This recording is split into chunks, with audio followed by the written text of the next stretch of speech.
Sarah's hands moved across the hull plating with practiced efficiency.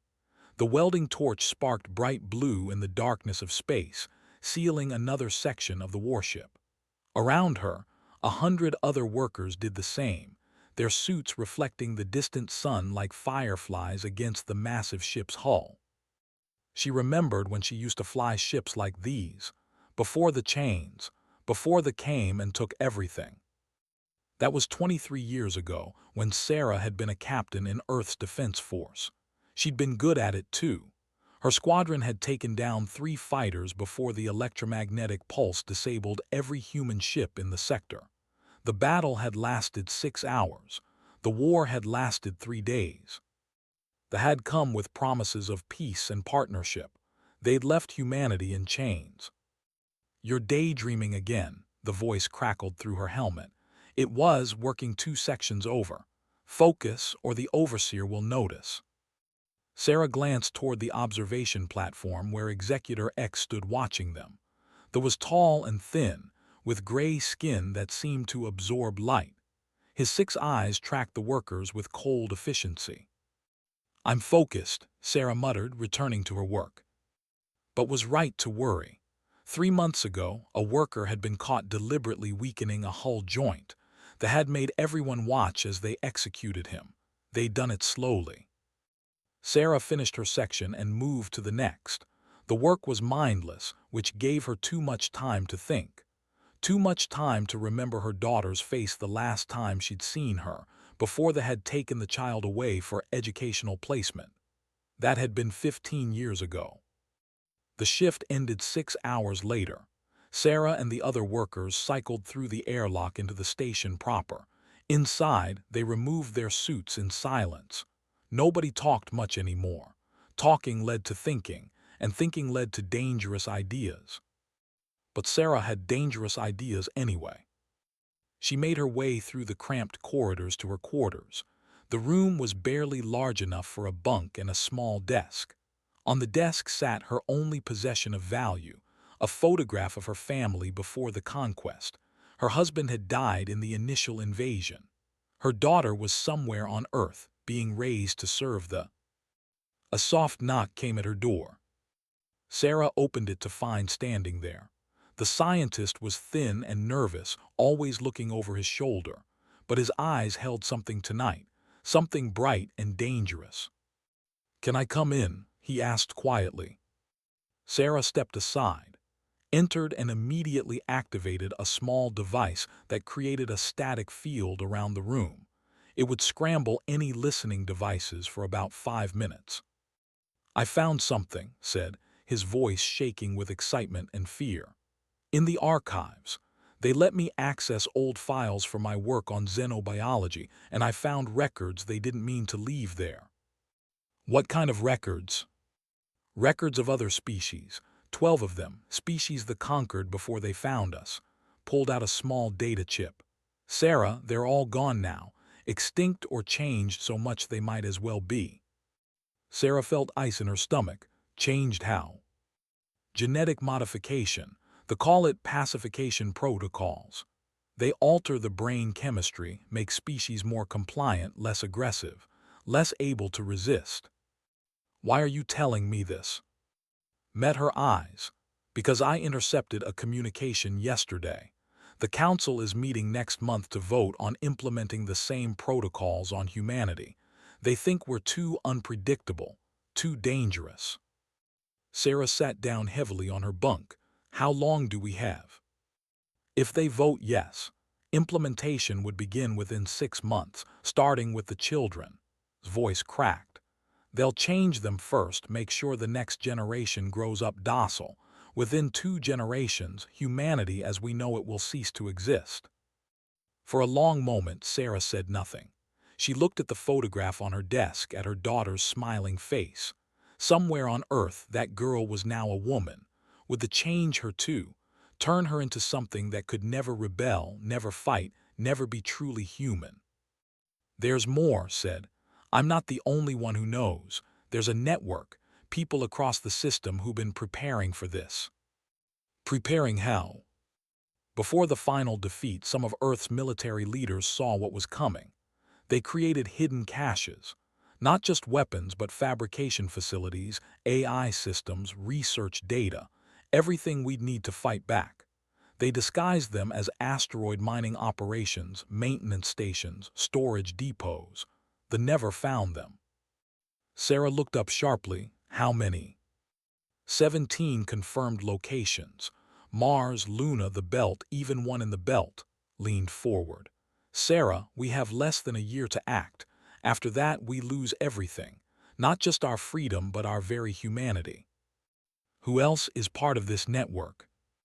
About 300 people across the system. Engineers, scientists, former military, and smugglers. Allowed himself a small smile. There's a young man named Jimmy who's been moving supplies and people for us. His network reaches everywhere that don't watch closely. Sarah stood and walked to her small window. Outside, Earth hung in the distance, blue and beautiful and enslaved. What do you need from me? Your expertise, your experience, and your anger stood beside her. We need someone who remembers what it means to fight, someone who hasn't forgotten how to be free. Sarah thought about the worker who'd been executed. She thought about her daughter, somewhere down there on that blue world. She thought about humanity being slowly erased, turned into something tame and broken. Tell me what to do, she said. Over the next 3 months, Sarah met the others. They gathered in maintenance tunnels and storage rooms, always careful, always watching for surveillance.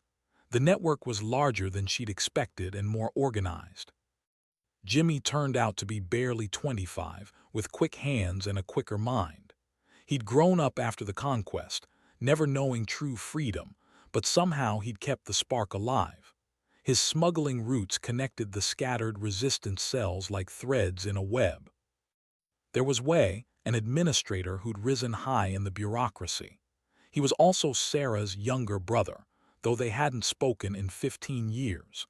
The resistance had recruited him 6 months ago, and the intelligence he provided was invaluable. And there were others. Doctor, who worked in weapons research and had been secretly cataloging every military weakness she could find. Commander James, who trained new generations of security forces, while secretly teaching them real combat tactics. Hundreds of others, all waiting, all preparing. The plan came together slowly. They would strike simultaneously across the system. The shipyards, the military installations, the administrative centers. They would hit hard and fast, activating the hidden caches and broadcasting their message to every human in the solar system. But they needed one more thing: time. Wei provided it. Using his position, he delayed the council's vote by introducing bureaucratic complications, endless reports, and procedural questions. It bought them 3 more months. Sarah spent those months in the shipyards, but now every weld had purpose. She and the other workers sabotaged the ships they built in subtle ways, weak joints that would fail under stress, targeting systems with hidden flaws, navigation computers with buried. The never suspected. After all, humans were beaten, humans were broken. That was their first mistake. The second mistake was thinking that broken things couldn't be dangerous. On the night before the uprising, Sarah stood in a maintenance tunnel deep in the station with 50 other workers. They'd gathered the weapons they could make: improvised explosives, magnetic accelerators built from spare parts, even a few antique firearms smuggled up from Earth. Stood at the front, his hands shaking but his voice steady. Tomorrow, we take back our shipyards. Jimmy's people will hit Luna. Wei will open the security doors on Earth's orbital platforms. Doctor will activate the arsenals in the belt. He looked at each of them in turn. Some of us won't survive tomorrow, maybe most of us. But if we do nothing, we all die anyway, just slowly, piece by piece, until there's nothing left that's recognizably human. Sarah checked her weapon, as she'd assembled over 3 weeks from stolen components. Around her, others did the same. My daughter is down there, she said quietly. She's 32 now. I haven't seen her since she was 17. I don't know if she'll remember me. I don't even know if she'll understand what we're doing." She looked up at the others. "But I'll die before I let them take her mind, before I let them take what makes her human, what makes all of us human." Spoke up from the back. "They think they conquered us, they think they won." He smiled grimly. "They're about to learn the difference between defeated and destroyed." At midnight, the signal came through. 3 short pulses on the emergency frequency. It was time. Sarah and her team moved through the station like shadows. They kept minimal guards on human workers. Why would they need more? Humans were docile now. Humans were controlled. The first guard died without a sound, Snife finding the weak point in anatomy that Doctor had identified. The second fell to Sarah's, the magnetically accelerated slug punching through armor like paper. Alarms began to wail. Sarah's team reached the control center and sealed the doors. Through the windows, she could see security forces mobilizing, but her people controlled the station's systems now. "Send the signal," she ordered. Activated the communications array. Across the solar system, hidden facilities came online. Fabrication plants that had waited 2 centuries began producing weapons. AI cores woke from their long sleep, and humans everywhere heard the message. "This is Captain Sarah of Earth. For 200 years we've lived in chains. We've built their ships, worked their stations, and watched them take our children. Today that ends. Today we remember what it means to be human. Today we fight." Through the window, she saw the first human ships emerge from the hidden facility in the asteroid field. They were old designs, pre-conquest, but upgraded with everything humanity had learned in 2 centuries of forced labor. The battle of the shipyards had begun. And across the solar system, in 100 other locations, humanity rose up with fire in their hearts and freedom on their lips. The response was swift and brutal. Within hours, warships converged on the shipyards from across the system. Executor X himself led the counterattack, his flagship cutting through space like a blade. Sarah watched them come through the station's sensors. 15 capital ships, each one capable of destroying the station with a single broadside. Her makeshift fleet numbered 7 vessels, crewed by workers who'd never flown combat before. The odds didn't matter. Nothing mattered except the fight. "All ships this is," she broadcast. "Remember, we built these ships. We know every weakness, every flaw. We put half of them there ourselves." The human fleet moved to intercept. Sarah had taken command of the lead ship, a repurposed cargo hauler now bristling with weapons. It wasn't pretty, but it worked. They opened fire first. Lance beams cut through the darkness, designed to slice through hull plating like butter. But Sarah's crew had studied those weapons for decades. They knew the firing patterns, the recharge times, the blind spots. Her ship twisted and dove, the beams missing by meters.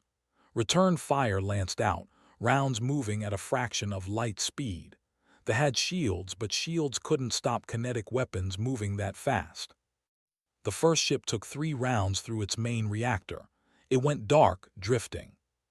"1 down," reported from Tactical. 14 to go. They couldn't win this fight. Sarah knew it. Everyone knew it. But winning wasn't the point. The point was buying time for the other cells to activate, for the message to spread, for humanity to wake up. A lance beam caught her ship's port side. Alarms screamed as atmosphere vented from 3 compartments. Sarah sealed the sections and kept fighting. On Luna, Jimmy and his team had seized the main communications hub. The young smuggler found himself suddenly commanding 300 fighters, half of them as inexperienced as he was. But they held the hub, broadcasting Sarah's message on repeat. The garrison attempted to retake the facility. Jimmy's people met them with improvised explosives and centuries of suppressed rage. The corridors ran red with alien blood. "They're regrouping," one of Jimmy's lieutenants reported. "They'll hit us with heavy weapons next." "Let them," Jimmy said, checking his rifle. Every minute we hold is another minute for people to hear the message, another minute for them to remember they're human. On Earth, Wei stood in the security center of the Beijing orbital platform, watching data streams from across the planet. The uprising was spreading faster than anyone had predicted. In New York, resistance fighters had seized the administrative complex. In Lagos, human security forces had turned on their alien masters. In Mumbai, Sydney, Moscow, the pattern repeated. Humanity was waking up. But the cost was terrible. They had orbital weapons, and they weren't hesitating to use them. Wei watched in horror as they reduced entire city blocks to rubble, killing thousands in surgical strikes meant to terrify the rest into submission. It wasn't working. For every human who died, 10 more joined the fight. Wei activated the security override codes he'd spent years collecting. Across Earth's orbital network, doors opened. Weapons systems went offline. And deep in the planet's military archives, systems that had been locked since the conquest came back online. His communicator chirped. It was his sister. "Sarah," he said, "I'm seeing your feed. You need to fall back." "Can't do that," Sarah replied, her voice tight with strain. "If we break off, they'll reinforce Earth's orbit. You'll be crushed." "We can handle it." "No, you can't. Not yet." Sarah's ship shuddered as another beam grazed it. "Wei, listen to me. In the belt coordinates I'm sending you now, there's a facility the military built. The biggest one. It has ships, real warships, not these retrofitted haulers. Can you reach it? If we run now, yes. But I need you to do something first." "What?" "Let them think they're winning. Pull back on Earth, make it look like the uprising is failing. Draw their forces in." Wei understood immediately. It was a trap, but one that required Earth to bleed. "How many will die?" he asked quietly. "Thousands, maybe millions." Sarah's voice was heavy. "Or we can quit now, and in 6 months they'll take our minds, our children's minds, everything that makes us human. Your choice, brother." Wei looked at the screens showing Earth, at the cities burning, at the people fighting and dying for a freedom most had never known. "Do it," he said. "I'll give you your bait." Sarah's fleet broke off from the engagement, using the mass of the station as cover. They pursued, but Sarah had planned for this. Debris fields, asteroid clusters, every obstacle in the system became a tool. Her ships scattered, each heading for different hiding spots. They couldn't follow them all. After 2 hours, Executor X recalled his forces to Earth orbit. The human uprising there appeared to be collapsing. It was time to make an example.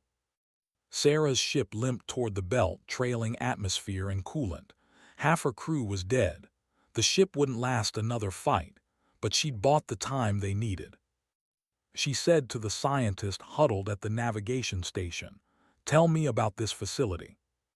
"It's called Forge Station," replied, pulling up the data. "Built in secret during the last year of the war. The military poured everything into it. It's not just a weapons depot. It's a complete shipyard, fabrication center, and AI research facility." Why didn't they use it during the conquest? They ran out of time. They hit Earth before they could activate it. But the AI was left running, building, preparing. For 200 years it's been waiting. Sarah looked at the coordinates. Deep in the asteroid belt, disguised as an ordinary mining station. How many ships? According to the records, 200, everything from fighters to dreadnoughts, all designed to fight, paused. But Sarah, there's something else. The AI, it's been developing new weapons, things they have never seen. Like what? I don't know. The files are encrypted, but there are references to something called Project Unbroken. The name sent a shiver through Sarah. Unbroken. After 2 centuries in chains, that word felt like a prayer. It took 3 days to reach Forge Station. Along the way, they gathered other survivors from the uprising. Ships damaged and scattered, crews exhausted and bloodied but still fighting. By the time they arrived, Sarah commanded a fleet of 37 vessels. Forge Station didn't look like much from the outside. Just another mining facility, dormant and forgotten. But when Sarah transmitted the activation codes, the asteroid split open like a flower. Inside was a cathedral of metal and light. Ships hung in neat rows, their hulls dark and predatory. Weapons systems Sarah had only read about in classified files, and at the center, a massive vessel that dwarfed everything else. "That's impossible," breathed. "That's a Titan-class dreadnought. They never finished the prototype." "The AI did," said, reading the station's systems. "It's been working non-stop for 2 centuries. Building, refining, improving. This fleet isn't just pre-conquest technology. It's what we would have built if we'd had 200 more years of development." Sarah stared at the dreadnought. On its hull, written in letters 10 meters high, was a single word: unbroken. "What about crews?" she asked. "The AI can handle most functions," replied. "But it's designed to work with human command crews. We'll need to split our people across the fleet." Sarah did the math in her head. 37 damaged ships and exhausted crews. 200 fresh warships with advanced technology.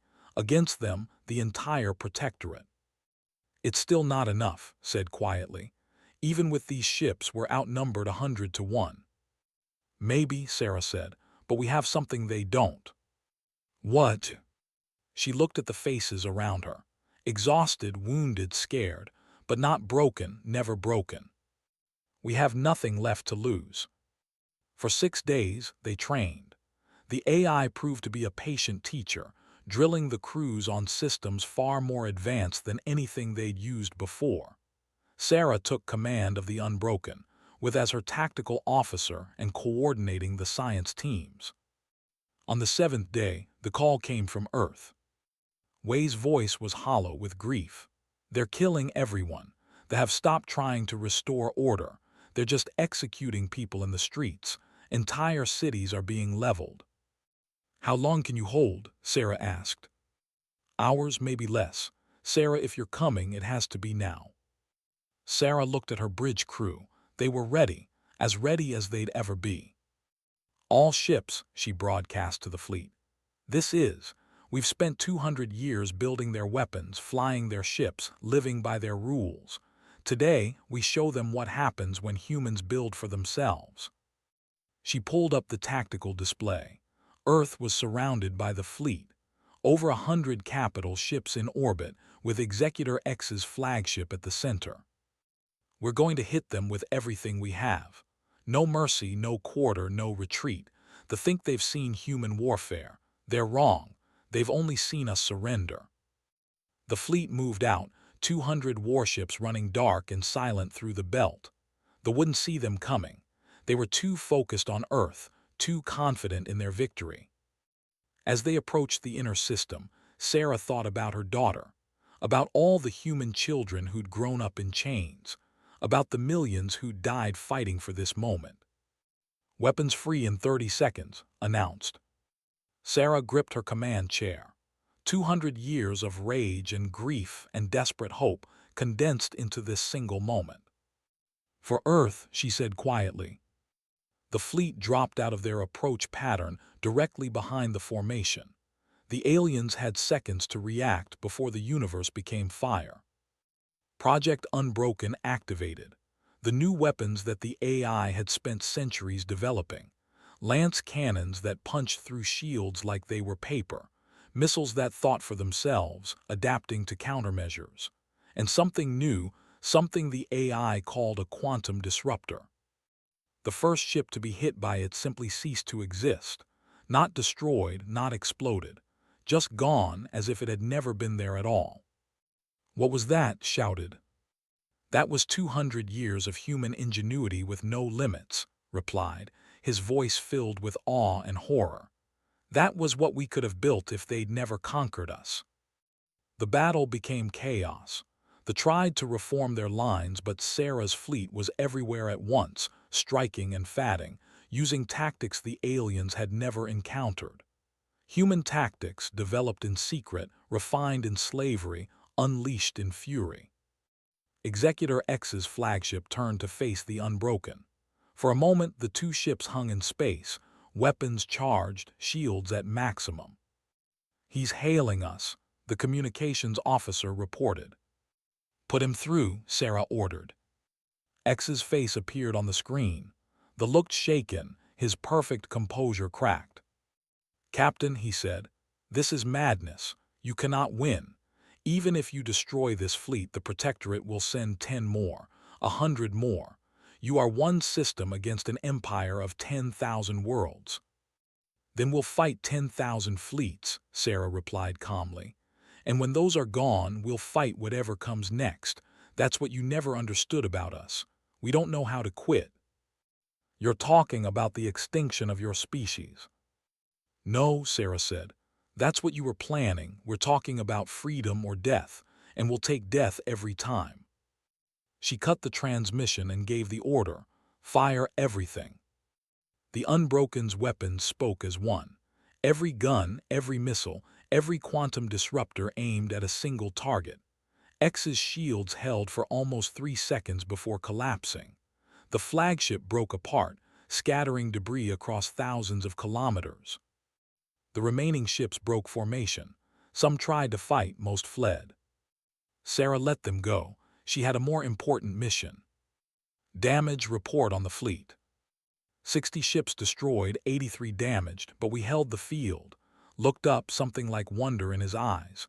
"Sarah, we won." "This battle," Sarah corrected. "The war just started." She turned to the communications officer. "Open a channel to Earth, all frequencies." When the channel opened, Sarah spoke to her planet for the second time.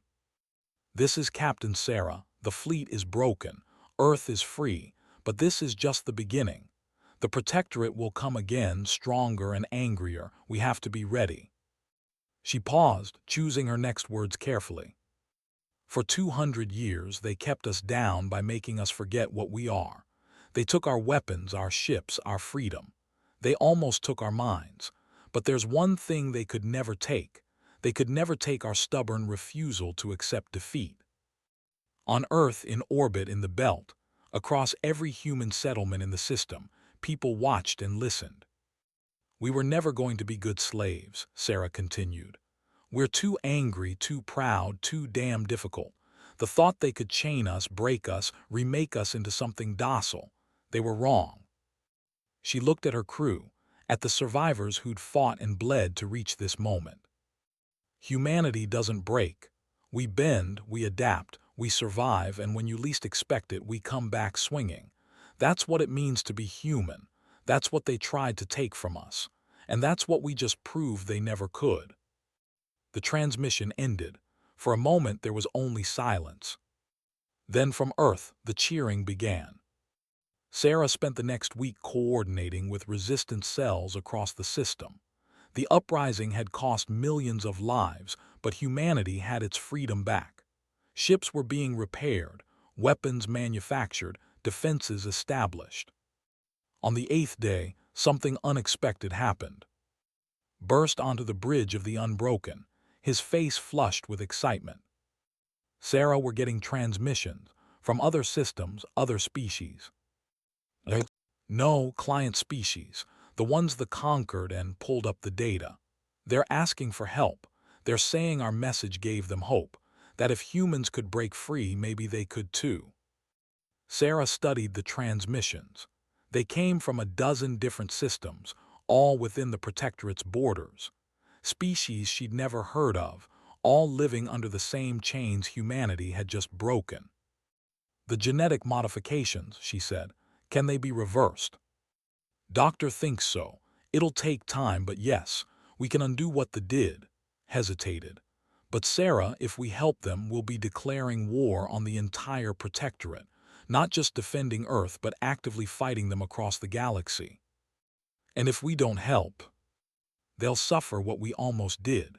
Eternal slavery, their very minds altered to accept it."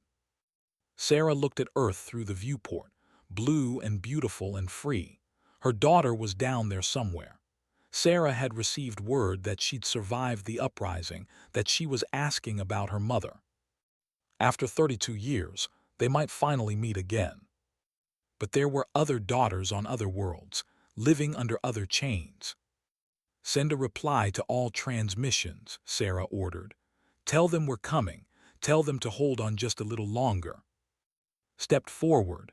"Sarah, we don't have the forces for this. We barely held our own system." "Then we'll build more forces.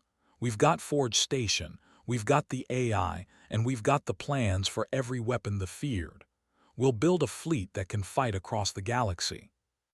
"And crew it with what? We've already lost so many." "With volunteers, with every human who's been waiting 2 centuries for a chance to hit back." Sarah smiled grimly. "And with aliens from every species that wants to be free. This isn't just a human fight anymore." Wei's voice came through from Earth's command center. "Sarah, the Council is convening an emergency session. Intelligence suggests they're preparing a massive counterattack. They're calling it a cleansing action." "How long do we have?" 3 months, maybe 4. They're pulling ships from across the Protectorate." "Good," Sarah said. "Let them come, we'll be ready." Over the next 3 months, the solar system transformed into a fortress. Forge Station worked around the clock, building ships and weapons. Human crews trained alongside volunteers from other species who'd managed to escape territory. The fleet grew. Doctor and her team developed countermeasures for every weapon system, and his scientists worked on revering the genetic modifications, preparing for the day when they'd liberate other species. And Sarah, along with and the other military leaders, planned for the coming battle. They called it the Battle of Saturn. That's where they'd make their stand, using the planet's rings and moons as cover, turning the entire region into a killing field. When the Armada arrived, it was like nothing humanity had ever seen. 500 capital ships, thousands of fighters, enough firepower to reduce a planet to dust. Admiral Ev, who'd replaced X as the Protectorate's military commander, sent a final ultimatum. "Surrender now, and we will be merciful. Continue this rebellion, and we will exterminate your species." Sarah's response was simple: "Come and try." The battle began at dawn on Earth, though in space there was no dawn. The fleet advanced in perfect formation, confident in their numerical superiority. They flew straight into the trap. The rings of Saturn hid more than just human ships. They hid weapons platforms, missile pods, quantum disruptors, and something new that Doctor had developed: a neural disruptor that targeted brain chemistry specifically. The first wave of ships lost coordination as their crews fell unconscious. The second wave ran into minefields. The third wave met Sarah's fleet head-on. This time, the humans weren't fighting for survival. They were fighting for victory. The battle raged for 18 hours. Ships burned and died on both sides. The rings of Saturn became a graveyard of metal and bodies. But slowly, impossibly, the humans gained the upper hand. They had better technology, more ships, centuries of military experience. But they'd never fought an enemy that refused to quit. Every time they destroyed a human ship, 2 more appeared. Every time they thought they'd won, the humans adapted and came back harder. Admiral Ev's flagship was the last to fall. Sarah herself led the boarding action, fighting through the corridors alongside a squad of veterans. When they reached the bridge, the Admiral was waiting. "You've doomed your species," Ev said. "The Council will never stop. They'll send fleet after fleet until humanity is nothing but dust." "Maybe," Sarah replied. "Or maybe we'll fight fleet after fleet until the Protectorate crumbles, until every species you've enslaved is free." She raised her weapon. "You made a mistake when you conquered us. You thought broken and defeated were the same thing. They're not. We were defeated, but we were never broken." The Admiral lunged for his weapon. Sarah fired first. When she returned to the Unbroken, her crew was cheering. The Armada was destroyed. Against all odds, against impossible numbers, humanity had won again. But Sarah didn't feel victorious. She felt tired. "What now?" asked. Sarah looked at the tactical display. It showed the entire galaxy with territories marked in red, thousands of systems, millions of worlds, all controlled by an empire that had ruled for 10. "Now we keep fighting," she said. "We help the other species rebel. We build alliances. We hit them where they're weak, avoid them where they're strong. We fight like humans. And if it takes centuries, then it takes centuries." Sarah smiled. "We're good at the long game. We spent 200 years building weapons for our enemies while planning our freedom. We can do this." Messages were already coming in from across the galaxy. Species that had watched the Battle of Saturn, that had seen humans defeat an armada 5 times their size, asking for help, asking for hope, asking for freedom. 3 months later, the first joint human-alien operation liberated the system. That had been for 800 years, their warrior culture suppressed by genetic modification. Doctor's team began the slow process of revering the changes. 6 months after that, a coalition of former client species declared independence from the Protectorate. The Council mobilized to crush them. Sarah's fleet was there to stop it. The war that followed would last for years. It would cost millions more lives. Humanity would win some battles and lose others, but the tide had turned. And on Earth, in a small apartment in New Beijing, Sarah finally met her daughter again. The woman was 32 now, a doctor who'd spent the uprising treating wounded fighters. She barely remembered her mother, but she'd heard the stories. "Was it worth it?" her daughter asked. "All the death, all the fighting?" Sarah thought about the question, about the workers she'd known who died in the shipyards, about the cities reduced to rubble, about Wei, who'd been killed in the final days of the uprising. "I don't know," she said honestly, "but I know what the alternative was. I know what they wanted to do to you, to all of humanity, and I know I'd rather die fighting than live in chains." Her daughter nodded slowly. "I want to help. With the other species, the genetic modifications. I'm a doctor. I can be useful." Sarah looked at her daughter and saw herself 30 years ago. Saw the same fire, the same stubborn refusal to accept injustice. "You understand the risks." "I understand that freedom has to be earned. That someone paid for mine, and now I need to pay for someone else's." Sarah pulled her daughter into a hug, the first in 30 years. A year after the Battle of Saturn, the Protectorate was collapsing. Not destroyed, but fragmenting as species after species rebelled. The great empire that had ruled for 10,000 years was tearing itself apart. Sarah stood on the bridge of the Unbroken, now flagship of the Free Species Alliance.